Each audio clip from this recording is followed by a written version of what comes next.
Hello everyone, welcome back here. आज हम आपको दिखाने जा रहे हैं द विच पार्ट 1, जिसकी IMDb रेटिंग है 7.1 और ये है एक साई-फाई हॉरर मूवी। मूवी की शुरुआत में हमें एक प्राइवेट ऑर्गेनाइजेशन दिखाई जाती है जिसके लोग किसी को बहुत ही बेरहमी से मार रहे होते हैं और वो वहाँ किसी को ढूंढ भी रहे होते हैं।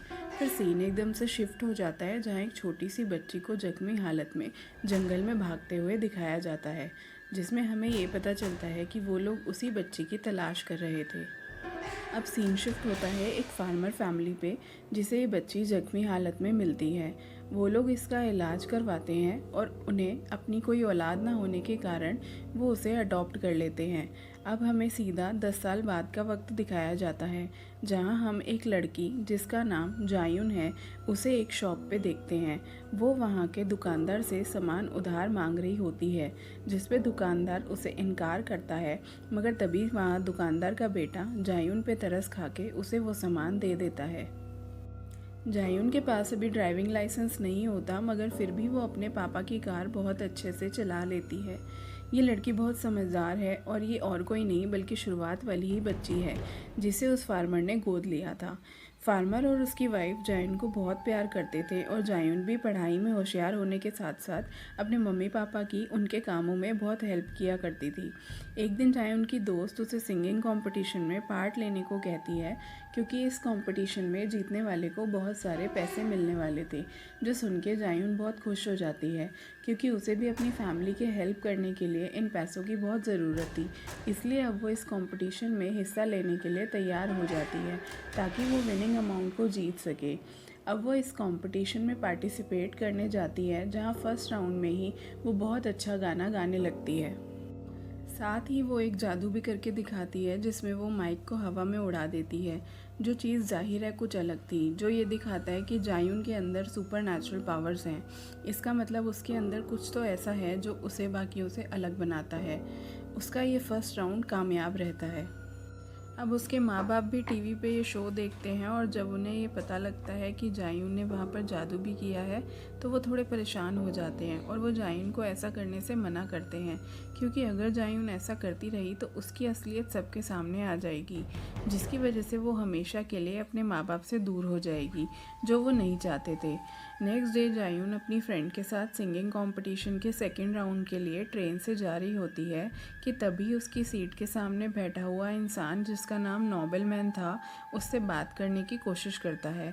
वो कहता है कि मैं तुम्हें जानता हूँ और फिर थप्पड़ का इशारा करके उसे उसकी पास्ट की मेमोरीज़ की याद दिलाने लगता है।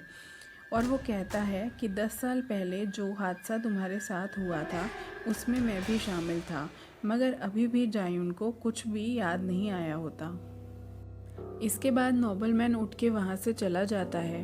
ट्रेन के कंपार्टमेंट से बाहर निकलते समय उसकी टक्कर एक आदमी से हो जाती है, जिससे नोबलमैन को इतना गुस्सा आ जाता है कि वो उसको मार के ट्रेन से बाहर फेंक देता है, जिससे हमें ये पता चलता है कि वो कितना सरफिरा इंसान है और उसके मासूम से दिखने वाले चेहरे के पीछे एक खतरनाक इंसान छुपा हुआ है।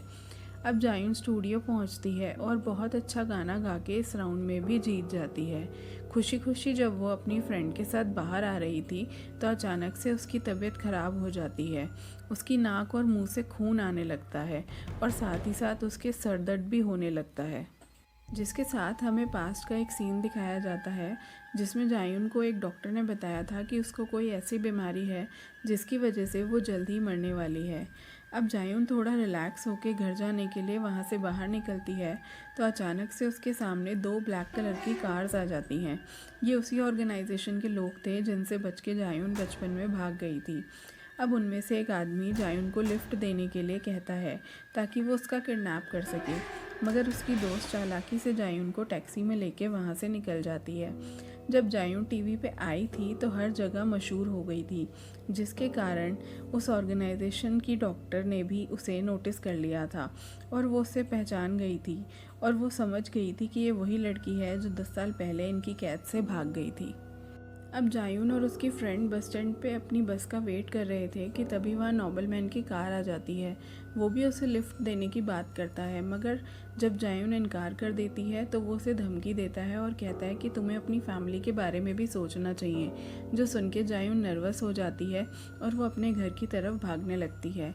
घर पहुँच के जब वो अपने माँ बाप को सही सलामत देखती है तब वो थोड़ा रिलैक्स हो पाती है। जब उसकी पूरी फैमिली सो रही थी तब वो अपना सर पकड़ के रोने लगती है।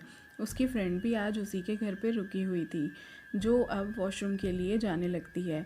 तभी जाए उनको बाहर से कुछ आवाज़ आती है और वो घबराकर उठ जाती है, और जैसे ही वो रूम से बाहर आती है एक आदमी उस पर गन तान देता है और एक आदमी ने उसकी फ्रेंड के गर्दन पे भी चाकू रखा हुआ था। फिर उन गुंडों का लीडर इनके सामने आता है जो उस ऑर्गेनाइजेशन से मिला हुआ था, और वो यहाँ पे जायून को किडनैप करने आया होता है। वो लोग जायून को अपने साथ ले जाने के लिए उसे फोर्स करते हैं, तो तभी जायून को एक हार्ट अटैक आता है और वो गुस्से से लाल हो जाती है और वो उस आदमी को बहुत मारती है और उससे गन छीनकर वहाँ खड़े सभी लोगों को मार देती है। अब वो ये सब देख के खुद भी शॉक्ड हो जाती है कि मैंने इन सबको कैसे मार दिया।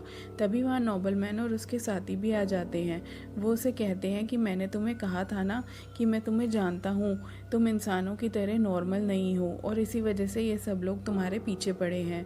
वो उससे कहता है कि अगर तुम अपनी याददाश्त वापस पाना चाहती हो तो मेरे साथ चलो, वरना इसका अंजाम बहुत बुरा होगा। जिस पे जायून उनके साथ जाने के लिए मान जाती है। अब वो उसे अपनी गाड़ी में बिठा के एक रिसर्च लैब में उसी ऑर्गेनाइजेशन की डॉक्टर के पास ले जाते हैं, जहाँ जायून डॉक्टर बेक से मिलती है। डॉक्टर बेक जायून को देख के बहुत खुश हो जाती है और उससे कहती है कि मुझे लगा था कि तुम मर गई हो, मगर जब तुमने टीवी पे वो मैजिक किया तो मैंने तुम्हें पहचान लिया और मेरी हिम्मत जो ख़त्म हो गई थी वो फिर से लौट आई। मगर अभी भी जायून को कुछ याद नहीं आ रहा था, तो डॉक्टर उसको एक इंजेक्शन लगवाती है जिसकी वजह से उसे अपने पास्ट की बातें धीरे धीरे याद आने लगती हैं कि कैसे ये लोग उसे टॉर्चर करते थे, उस पर एक्सपेरिमेंट्स करते थे, क्योंकि वो सबसे अलग और पावरफुल थी। अब डॉक्टर बेक उसे बताती है कि तुम इंसान के रूप में एक विच हो, तुम्हारे पास सुपर नेचुरल पावर्स भी हैं, मगर तुम्हें एक बीमारी भी है जिसका इलाज सिर्फ मेरे पास है। और तभी अचानक जायून को फिर से अटैक आता है और उसके नाक और मुंह से खून आने लगता है। डॉक्टर बेक जो दूसरे कमरे में बैठ के उससे बातें कर रही थी वो हंसने लगती है और अपने दूसरे डॉक्टर को उसे एक और इंजेक्शन लगाने को कहती है, और जैसे ही वो उसे इंजेक्शन लगाता है जायून एकदम नॉर्मल हो जाती है। जिसके बाद डॉक्टर बेक उसे कहती है लेकिन इस दवा का असर सिर्फ कुछ समय तक ही रहेगा और ये दवा हम तुम्हें बार बार नहीं देंगे। वो इसलिए ऐसा कह रही थी ताकि जायून डॉक्टर बेक की बातों में आके दवा के लालच में उनके लिए काम करने लगे। मगर कहानी यहाँ पर एक अलग ही मोड़ ले लेती है। जायून ये सब सुन के मुस्कुराने लगती है और उसे कहती है तुम्हें क्या लगता है तुम मुझे यहाँ लाई हो? मैं यहाँ खुद आना चाहती थी ताकि तुम मुझे ये इंजेक्शन लगा दो, इससे मेरी ज़िंदगी का कुछ समय और आगे बढ़ जाएगा, क्योंकि मैं तो बहुत जल्द मरने ही वाली थी। इसलिए मैं तुम्हारा शुक्रिया अदा करती हूँ, तुम्हें थैंक्स करती हूँ। उसके बाद वो बड़े ख़तरनाक अंदाज से उठती है और अपनी पावर से वहाँ मौजूद सभी डॉक्टर्स को मार देती है। उसके बाद वो उस रूम से निकल के इस लैब के सभी लोगों को मारने लगती है। अब यहाँ मैं आपको बता दूँ कि जायून में ये पावर्स कैसे हैं। असल में वो सच में एक विच है, एक चुड़ैल है। तभी वो छोटी सी उम्र में इनकी कैद से भाग गई थी, क्योंकि बचपन से ही उसके पास सुपर नेचुरल पावर थी और वो उस टाइम डॉक्टर बेक के सभी लोगों को मार के यहाँ से भाग गई थी। असल में वो अब तक सब कुछ भूलने का नाटक कर रही थी।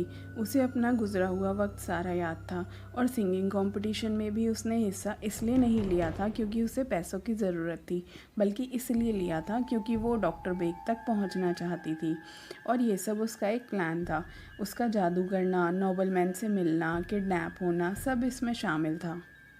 प्लान के मुताबिक वो यहाँ आके सबको मार डालती है अपना बदला लेने के लिए, और वो डॉक्टर बेक की टांग में भी गोली मारती है और उससे कहती है कि तुमने ये कैसे सोच लिया कि मैं तुम्हें भूल गई? मैं तुम्हें और उन दिनों को कैसे भूल सकती हूँ जब तुम लोगों ने मुझे इतना दर्द दिया था और इतना टॉर्चर किया था। उसके बाद वो उसे एक और गोली मार देती है। तभी वहाँ नोबलमैन भी आ जाता है जो जायून पे गन पॉइंट कर देता है।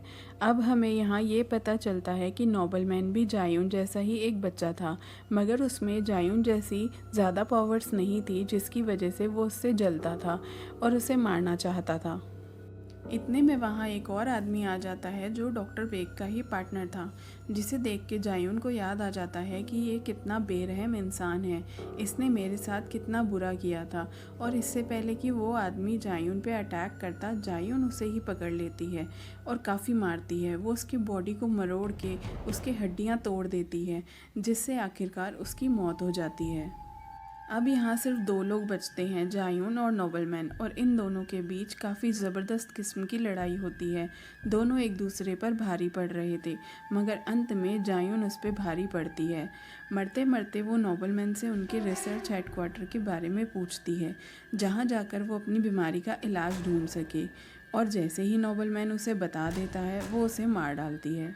यहाँ से वो सीधा हॉस्पिटल पहुँचती है, जहाँ उसकी मॉम एडमिट थी, क्योंकि उनकी तबीयत बहुत ख़राब थी।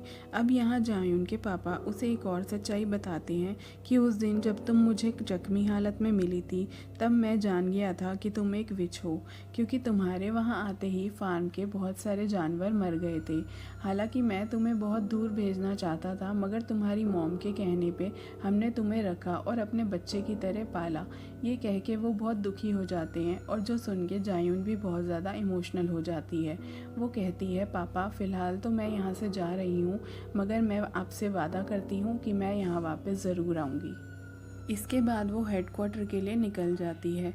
अब सीन शिफ्ट होता है सीधा हेडक्वार्टर पे, और जो लेडी इस जगह को चला रही थी वो डॉक्टर बेग की ही जुड़वा बहन थी, जो जायून की तबाहियों से बहुत ज़्यादा डरी हुई थी। इसलिए वो उससे वैक्सीन दे देती है, जिससे जायून की बीमारी ठीक हो जाएगी और वो मरने से भी बच जाएगी।